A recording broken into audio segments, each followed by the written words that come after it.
La vicepresidenta Kamala Harris ha recibido el apoyo de los Obama para su candidatura. Es un elemento esencial para entender qué es lo que podemos esperar de cara a las elecciones y al debate de septiembre y las implicaciones para la bolsa y, por supuesto, también para la política mundial.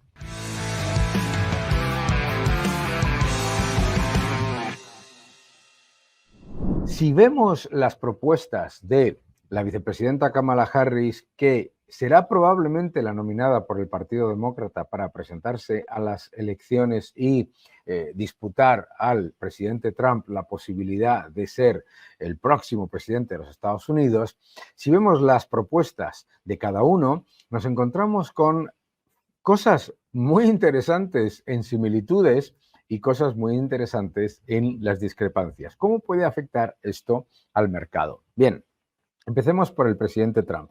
El presidente Trump ha dicho que va a aumentar los aranceles a China y que va a poner un arancel global a todos los productos que lleguen a Estados Unidos. Esto es importante porque sabemos que los aranceles lo que hacen es perjudicar al país que los impone. Ya lo hemos visto con las sanciones en Europa, etcétera. Es decir, que pones un arancel a otro país y lo que pasa es que los consumidores de tu país pagan un precio más alto.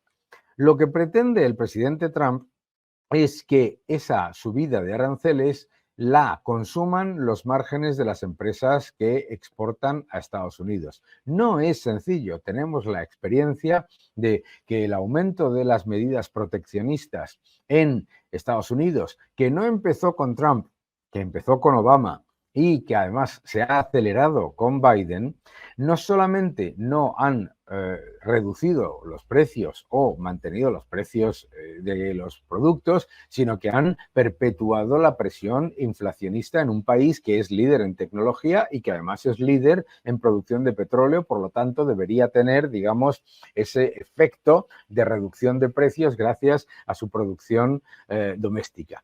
Entonces, la subida de aranceles por parte de Trump va a tener implicaciones tanto en reducción del crecimiento económico global y en reducción de las posibilidades de fortalecer la economía con reducción de inflación. Esos son los riesgos. ¿Cómo pretende mitigarlo? No es complicado y tampoco muy difícil de pensar.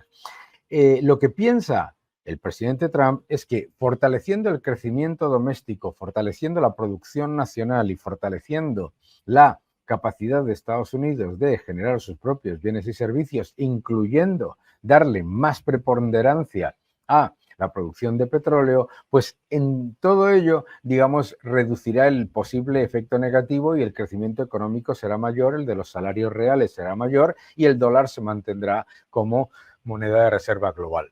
Ese es el plan. Obviamente tiene todo tipo de cuestiones que podemos debatir. Curiosamente, la vicepresidenta Harris tiene una posición con respecto a las aranceles muy parecida a la de Donald Trump. Si lo vemos, la administración Biden no solo ha mantenido todos los aranceles que impuso la administración Trump, sino que los ha acelerado. Y la posición con respecto a China también es beligerante, muy negativa en cuanto a los problemas, en cuanto a lo que Estados Unidos percibe que pierde por la pérdida de todo lo que es la propiedad intelectual que dicen que están siendo copiada por los chinos, etcétera, etcétera. Todos esos factores lo que nos llevan es a pensar que la guerra comercial, gane Harris o gane Trump, va a mantenerse o acelerarse. Que la guerra comercial no solamente es entre Estados Unidos y China, que Estados Unidos tiene un problema que con buenas maneras, en el caso de Biden y a lo mejor con maneras un poco más agresivas en el caso de Trump, va a mantener con respecto a la Unión Europea, una Unión Europea que no está aumentando su gasto en defensa como debería y una Unión Europea que mantiene unas subvenciones y unas restricciones al comercio disfrazadas de aspectos medioambientales que generan tensión entre los socios. Por lo tanto, gane Harris o gane Donald Trump, es muy probable que sigamos con el entorno de ralentización del crecimiento económico global por la polarización entre economías. Es importante entender que si gana Harris va a subir mucho los impuestos y va a aumentar más el gasto público, lo cual volverá a mantener un déficit absolutamente insostenible, como ya ha demostrado la oficina del Congreso, presupuestaria del Congreso, que decía que con la política actual el déficit presupuestario de Estados Unidos se elevaría a unos 2,6 billones de dólares y no bajaría de los 1,9 billones de dólares hasta el año 2034.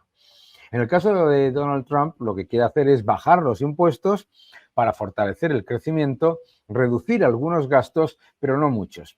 Por lo tanto, el déficit también será elevado.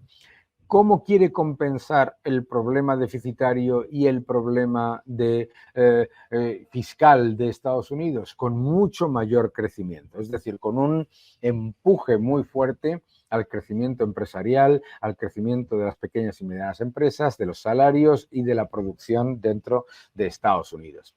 Por lo tanto, en política económica estamos hablando en general de algunas divergencias claras en cuanto a fiscalidad, algunas divergencias muy claras en cuanto a gasto, pero desde luego pocas en cuanto a política internacional.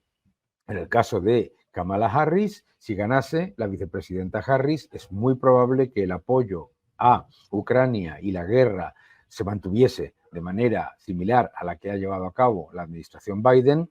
En el caso de que ganase el presidente Trump, es muy probable que se lleve a cabo algún tipo de renegociación para que se termine ese conflicto de alguna manera que no le suponga miles de millones de dólares semanales a Estados Unidos. Son diferencias relativas. ¿Y por qué digo esto?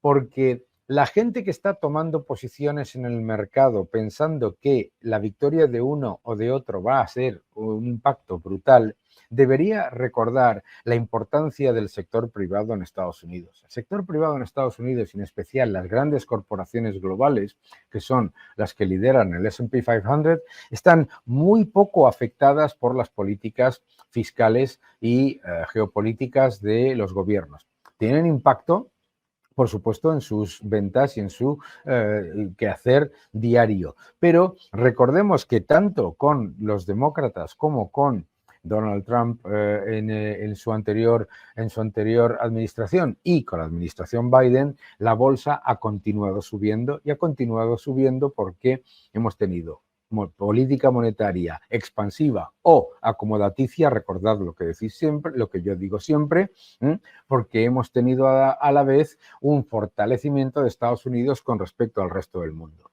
que es en realidad el objetivo por los dos lados. El gran problema del Partido Demócrata está en el agujero fiscal en el que se han metido. El gran problema por el Partido Republicano es su, digamos, lentitud a la hora de tomar decisiones de reducción de gasto. El problema de los dos es que el aumento del déficit viene fundamentalmente del gasto obligatorio y de los intereses de la deuda.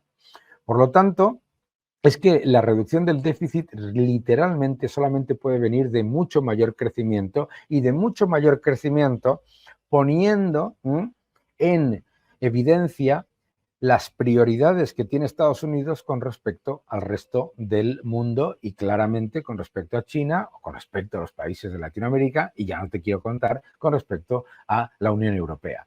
El gran daño colateral de la guerra comercial entre Estados Unidos y China, que probablemente se mantenga, es la Unión Europea, una Unión Europea que ni se ha presentado ni existe en la batalla tecnológica, que no existe en crecimiento y en generación de valor añadido, que no existe porque además está disparándose en el pie en agricultura, en industria y en ganadería.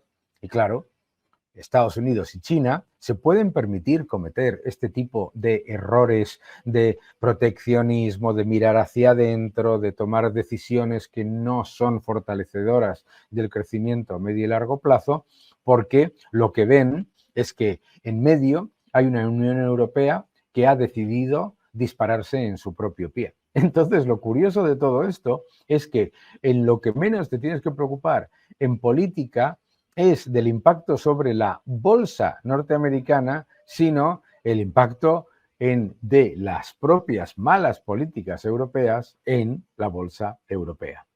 Seguid defendiendo la libertad.